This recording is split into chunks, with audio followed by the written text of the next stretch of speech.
grabé grabé, me acuerdo que me interrogaron, vos y el otro muchacho. Te interrogamos, bueno, te interrogamos suena mal. Sí, bueno. Eran unas entrevistas del Archivo de Historia Oral que estábamos haciendo con Vicente Palermo. Con Vicente Palermo. Para una serie de trabajos de historia, bueno, que hicimos juntos, ¿no? Bueno, empiezo nomás. Bueno, buenas tardes, muchas gracias por la invitación a Luis Alberto, a la gente de la Universidad de San Andrés y del Club del Progreso. Y bueno, yo me siento muy honrado de la compañía aquí con el doctor Corach y espero que podamos tener un intercambio útil no solamente para entender la elección del 89, digamos, su enorme significación, sino algo que me parece que en la elección del 89 se empezó a plantear y que tal vez sea uno de los aspectos en que fue decisiva esa elección, que en alguna medida empezó a resolverse, pero que no ha tenido, digamos, una resolución definitiva y que sigue discutiéndose hoy, ¿no? Que es la relación entre el peronismo, la democracia y el capitalismo. Entonces yo quisiera plantearlo en estos términos y plantearlo en relación a su perspectiva histórica, digamos, ¿no? ¿Por qué esta relación sigue hoy en danza, sigue siendo un problema? ¿No? Si el peronismo es suficientemente democrático, más allá de que puede ganar elecciones democráticamente en forma limpia, para ejercer el poder en forma democrática, y si puede ofrecernos un capitalismo estable, que funcione de alguna manera, más o menos regulado, más o menos cerrado, como quiera, pero algo que funcione, digamos, ¿no? Y me parece que es importante para entender el 89, entonces entender la dimensión que este problema ha tenido, ¿no? La dimensión histórica que ha tenido y que se refleja en la elección que también estamos por vivir, ¿no? Que 30 años después, en verdad, mucho de lo que se está discutiendo hoy tiene paralelismos con esas discusiones del 89, ¿no? De lo que significaba la inminente, segura, ineluctable victoria del peronismo. Es un poco, digamos, en términos históricos es un poco abusivo, ¿no? Comparar un fenómeno de hace 30 años con algo que todavía no pasó, ¿no? O sea, un hecho que no existe, ¿no? Pero me parece que todos imaginamos más o menos lo que lo que se viene, digamos, ¿no? Y también podemos advertir todo lo que está en juego también en esta elección, que probablemente sea también decisiva y que puede inaugurar el nuevo ciclo de Luis Alberto dentro de un tiempo. Nos encontrará un poquito más viejitos a todos para ver otras elecciones decisivas, digamos, ¿no?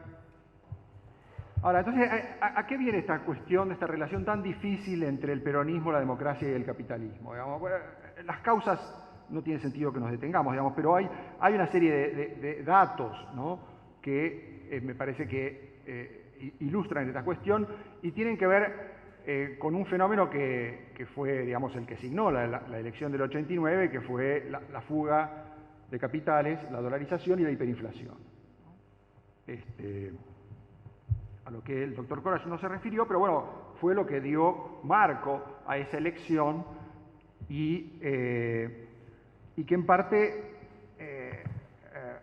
ilustra, digamos, ¿no? El problema de la relación entre estos tres términos, porque el desate de la hiperinflación tenía mucho que ver con un ajuste que venía intentando Alfonsín y que había sistemáticamente fracasado en varias etapas, ¿no? Del Austral, el Australito, el Primavera, etc., en un ajuste cada vez más desordenado que desembocó posteriormente en un ajuste caótico, ¿no? La hiperinflación es básicamente eso, el tránsito de un desorden económico a un caos total. Y lo que prometía el peronismo en parte parecía ser alimento de este proceso, digamos, ¿no? O sea, la promesa del salariazo era uno de los argumentos, junto con el fracaso de Alfonsín, digamos, uno de los argumentos por los cuales se alimentó la fuga de capitales. El pico, digamos, ¿no? de desconfianza venía acompañado de las encuestas, ¿no? ¿no? Las encuestas mostraban, volvía Menem, Menem hablaba de salariazo y había armado una coalición distributiva, digamos, ¿no?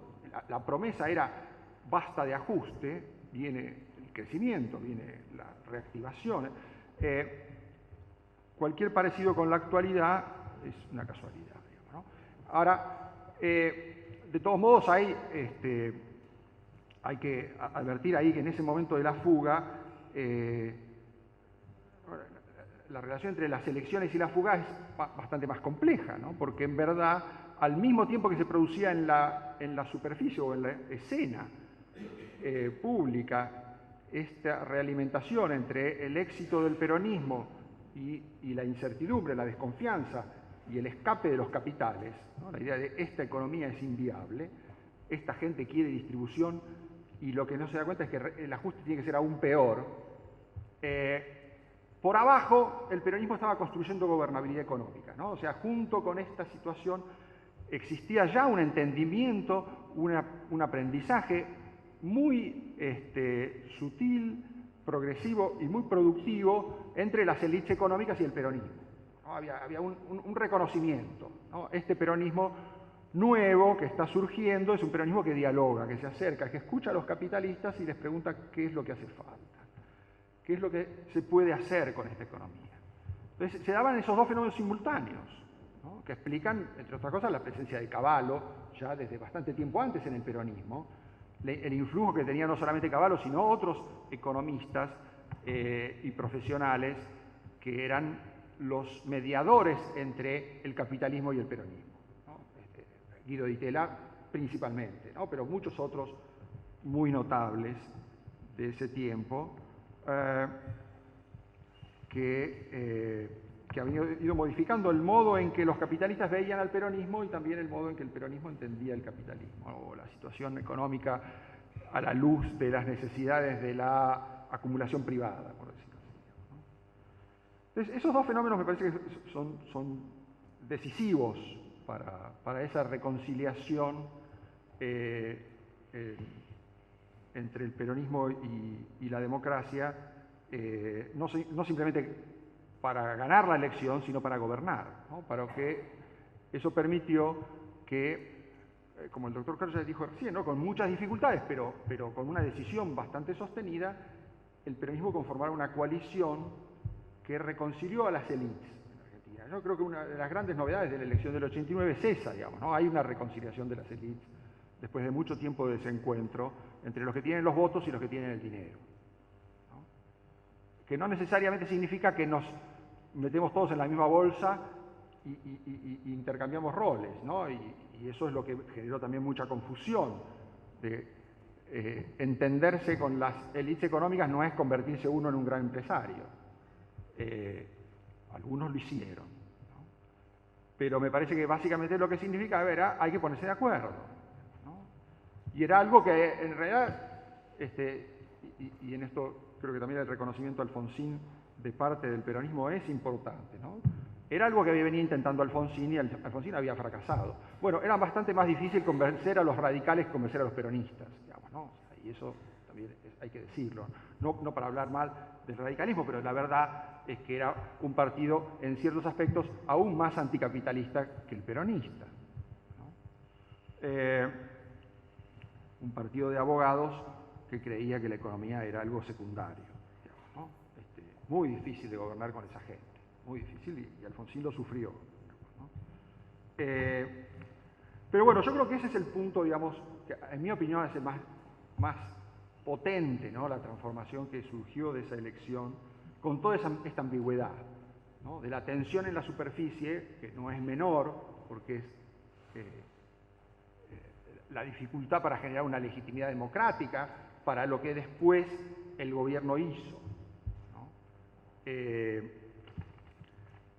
Con todas esas dificultades, esa fue, digamos, yo creo que la potente transformación que ofreció. Ahora, ¿por qué no funcionó del todo bien? ¿No? Porque, y en parte eso está un poco en ese punto de partida, ¿no? Y algunas similitudes y diferencias con la situación actual creo que ayudan a entender por qué no funcionó del todo bien. Primero y fundamental, esta cuestión digamos, de la coalición distributiva, ¿no? O sea, el peronismo ofreció una coalición distributiva y después le trató de convencer a esa coalición distributiva de que la vía para el salariazo eran las reformas de mercado, ¿no?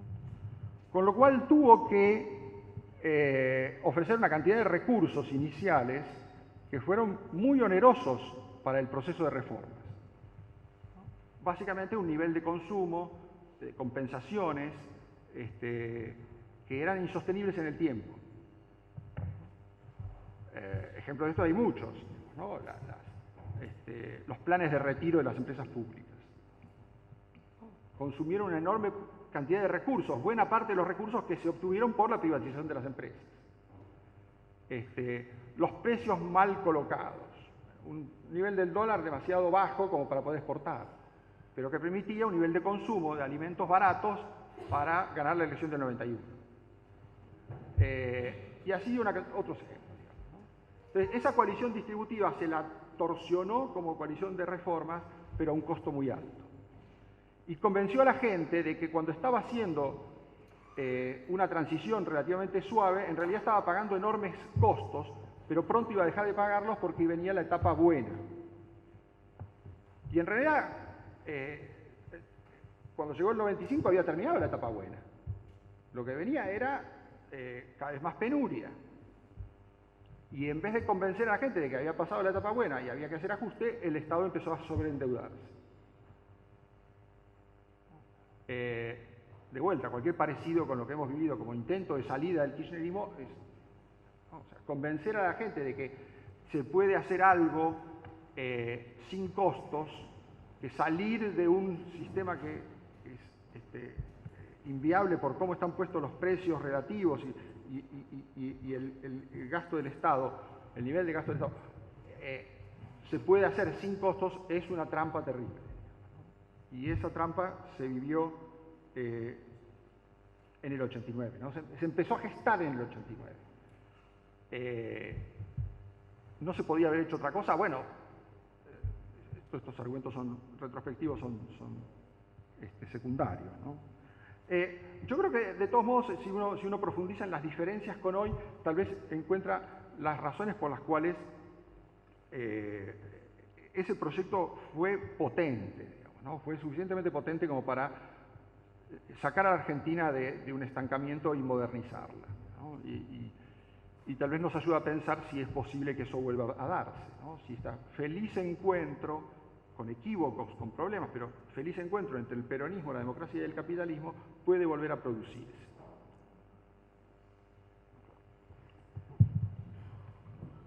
Las diferencias y también las similitudes con hoy yo creo que ayudan a entender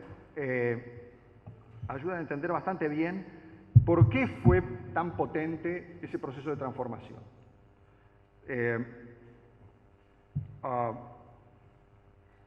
Bueno, en primer lugar, por el fracaso previo, digamos, ¿no? O sea, el agotamiento de una experiencia de ajuste sin transformaciones, me parece que había cansado a buena parte de la sociedad, ¿no? Y eso, sin duda, se repite hoy, ¿no? Hay un fiscalismo subterráneo.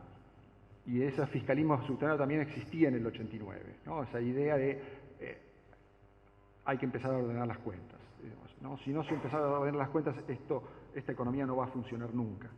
Y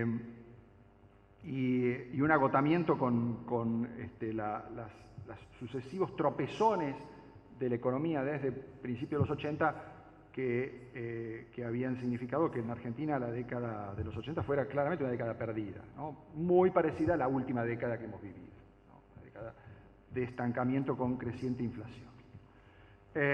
La segunda cuestión era, bueno,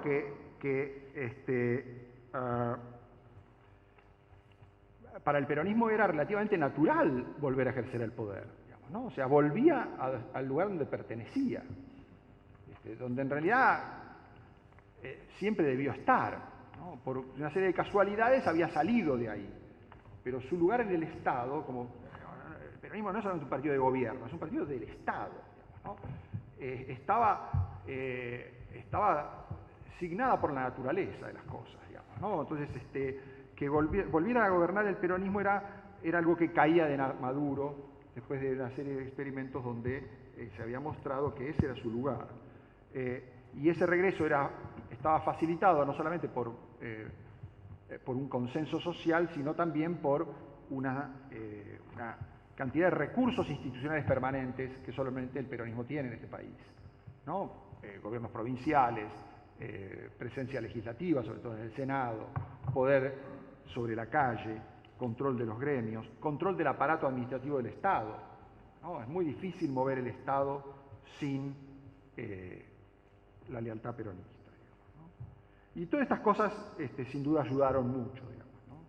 Ahora, me parece que las que más ayudaron son las cosas que hay de diferencia entre el 89 y el 2019, ¿no? En primer lugar, un dato que el doctor Kollage aludió y que me parece fundamental, ¿no? La potente transformación del peronismo en un partido con un líder indiscutido, legitimado democráticamente entre el 87 y el 89. Es un fenómeno extraordinario, de invención institucional, ¿no? El peronismo ha corroído muchas instituciones en muchos momentos, pero esa construcción institucional fue extraordinaria, ¿no? Le respondió al desafío de Alfonsín y le respondió con sus reglas, las incorporó y las convirtió en una organización partidaria. Y desde entonces, por más de 10 años, el peronismo funcionó como un partido. Como dijo el doctor Kollage, también a mí me pareció muy importante rescatar esto, ¿no?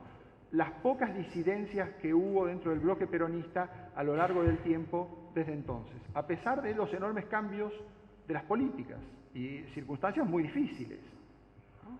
Un partido que se mantuvo unido y que si hubiera entrado en crisis hubiera generado seguramente convulsiones económicas mucho mayores. Eso es un recurso de gobierno, digamos, ¿no? Eso es que funcione una democracia de partidos. Y Argentina podía decir en los 90 que estaba innovando institucionalmente respecto de su historia, en avanzar a mejorar sus instituciones con muchos argumentos, ¿no? Y este era uno importantísimo.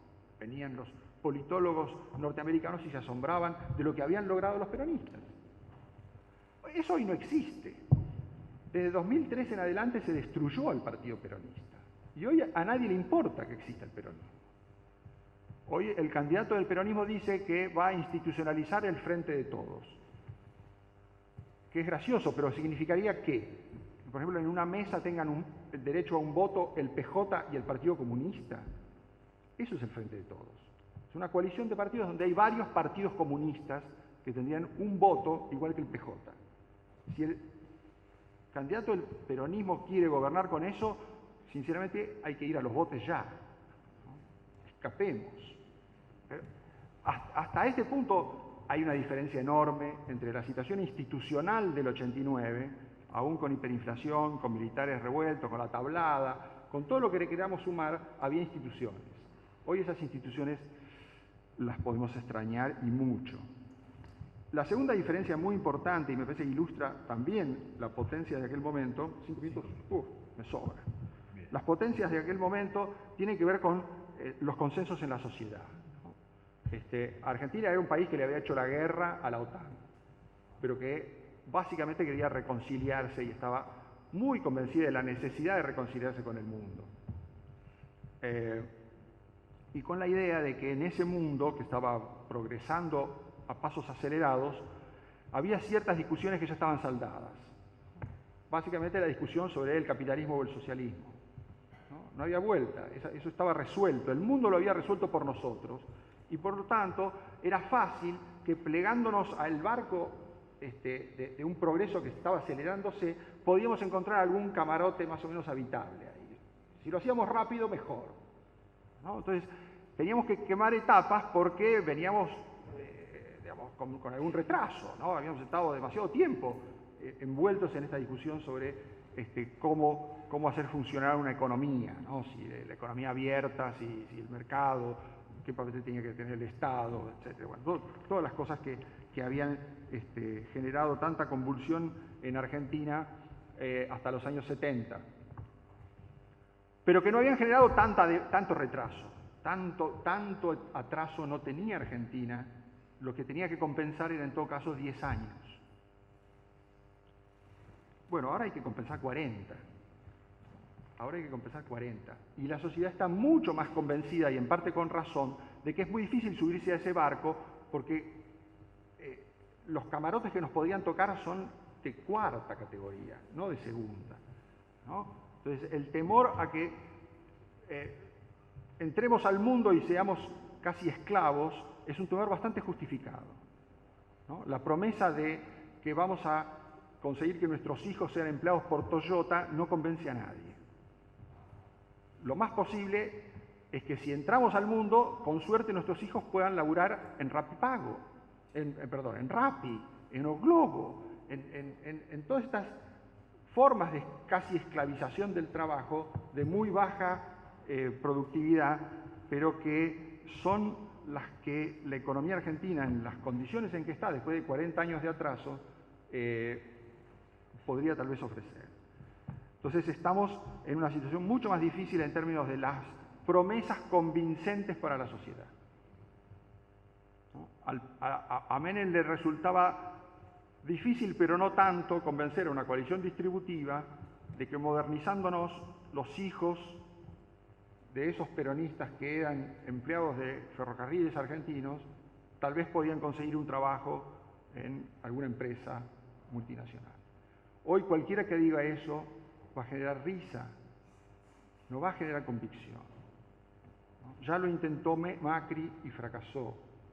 Esa era una promesa demasiado ilusa, y va a ser muy difícil que una coalición distributiva con los peronistas se convenza de algo parecido. Yo sumaría a esto otra diferencia muy importante, ¿no? A principios de los 90 o fines de los 80, todavía Argentina tenía una serie de cajas de capital social. Las empresas públicas eran un desastre, eran una enorme carga, pero también eran un capital social. El sistema previsional era un desastre, pero todavía había algo de caja previsional, ¿no? Existían una serie de mecanismos con los que se podía financiar la transición. Y a esto le podíamos sumar el hecho de que Argentina era un país relevante en el mundo, entre otras cosas por su transición democrática, ¿no? Era muy importante que Argentina no fracasara, que no se hundiera, que no colapsara, porque todavía había muchas democracias que consolidar en la región, y Argentina generaba efecto contagio, ¿no? Entonces, podía ser un buen modelo, pero también podía ser un problema si fracasaba. Entonces era muy importante que Argentina tuviera éxito para Estados Unidos principalmente. Y eso significó una enorme ayuda de Estados Unidos a Alfonsín, que Alfonsín no agradeció lo suficiente, y también para el regreso del peronismo al poder, que significó un entendimiento muy rápido y un ingreso muy rápido al plan Brady, Baker y todos los planes, digamos, de recomposición de esas cajas en recursos. Hoy no existe nada de eso. Argentina no contagia a nadie, para bien de nuestros vecinos, pero para desgracia nuestra. Podemos tener hiperinflación y eso no va a mover ni siquiera el índice de precios de Paraguay. Hay instituciones económicas sólidas en todos los países vecinos que nos aíslan y nos convierten en un problema para nosotros mismos, exclusivamente. Y ya agotamos toda la generosidad de Estados Unidos. No hay forma de lograr que nos sigan prestando. Y cajas disponibles, más allá del que se pueda hablar de cobrar más impuestos todavía al patrimonio, a las retenciones y a los que blanquearon capitales, todo eso son minucias, digamos, ¿no? No alcanza para los enormes problemas de transición a una economía estable que tenemos. Esto me parece que en el 89 ilustra las razones por las cuales el 89 fue posible. El 89 fue un experimento de modernización espectacular. Podemos discutir si estuvo bien o mal aprovechado, si después tenía oportunidades para corregir los problemas que desde el principio había generado, entre otros la convertibilidad, ¿no? Como un sistema muy rígido. Todo eso es discutible, pero lo que no se puede discutir es que fue una experiencia de modernización espectacular. Yo no creo que tengamos por delante nada parecido, lamentablemente. Muchas gracias.